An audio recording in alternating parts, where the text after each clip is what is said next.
First of all, welcome back to Pacific Rim. Thanks, Jimmy. I love these characters. Oh, thanks. What was it about returning this to this sequel and changing the characters a little bit? That's the draw for me. Is the relationship between the two characters, and how it's become strained was what made it really interesting to me. It is the more sort of human elements in the storytelling that, as an actor, you know you're going to be going there. You know there's going to be great sets, and you know there might be some special effects, but you really want to know who's the other human being I'm working with and what's that dynamic. And it's a thrill and a privilege to get to work with Byrne in these movies.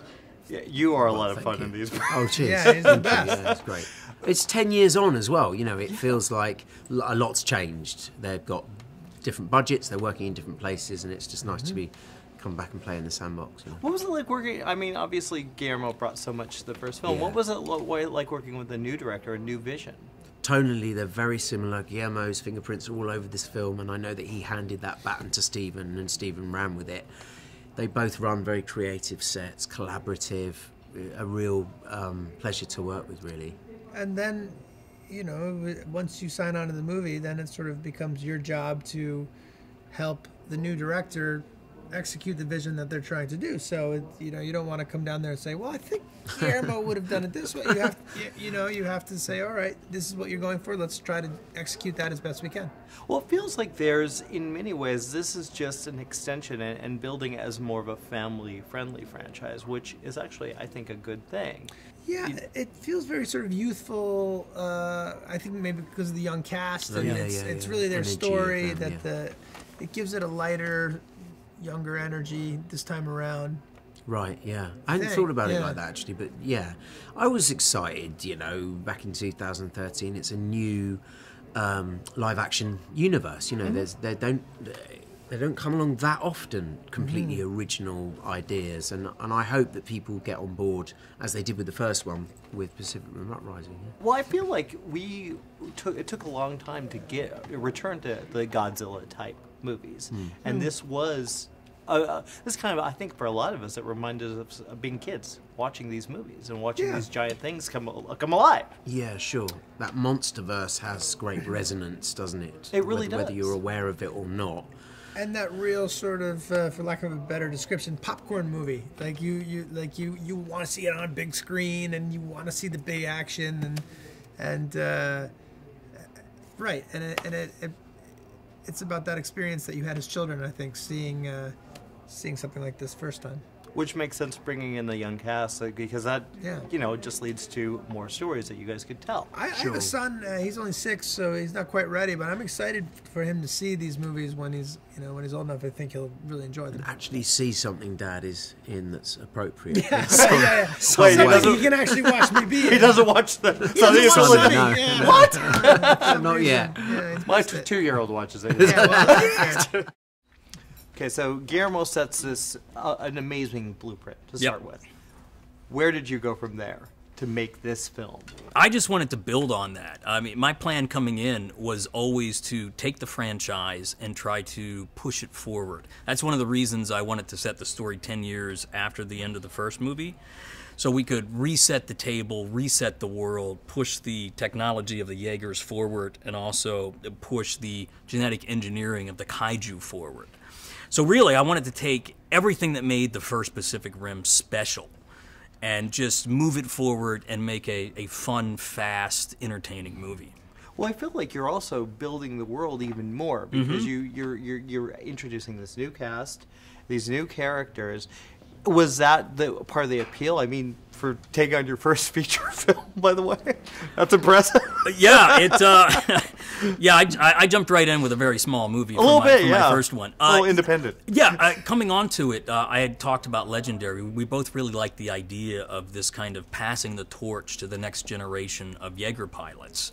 And so I came up with this idea of the cadets, because it made sense to me that the PPDC would be training young people to be pilots. The idea is that when you're younger, you make more intense emotional connections with other people. When you get older, you throw up walls. It's harder to relate to people. But if you get them when they're young and train them, they make better pilots. And that's something that Scott Eastwood character, his character says in the movie. So I really wanted that element, and I love the idea of a group of people that aren't quite ready to go into battle, being called upon to be heroes, and it just felt like the right thing to do.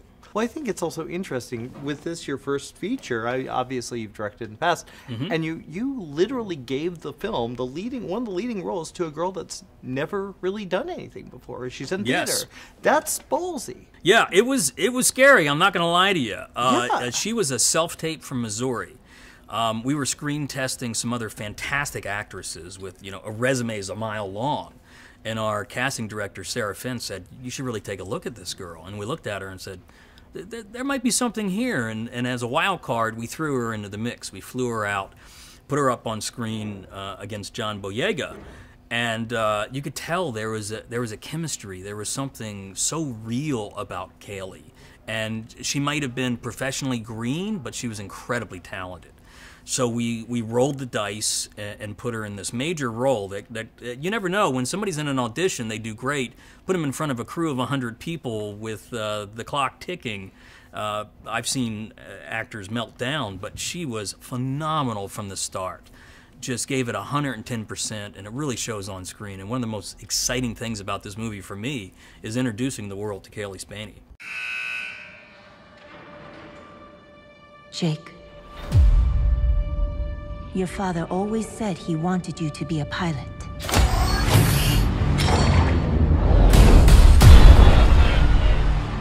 He said a lot of things. I'm not a hero like he was. The kaiju. They're gonna come back. I'm not gonna be stuck waiting for someone else to come save my ass. Cadets, you better gear up.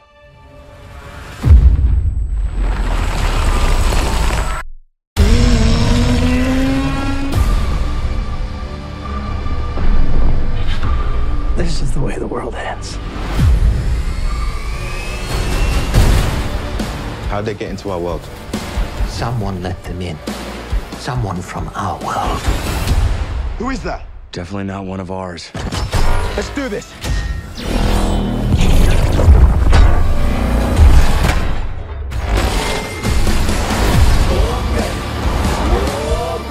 This is your chance to make things right. We're gonna need more pilots. We have them.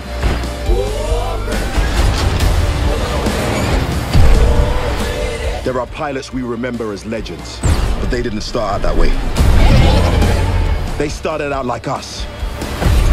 This is our time to make a difference. Do you understand? Jaeger pilots, do you understand? One way to find out. That's what I'm talking about!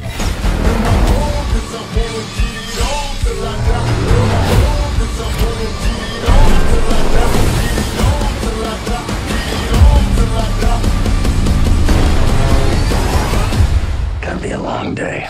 What do we do? We fight! Those on top of me.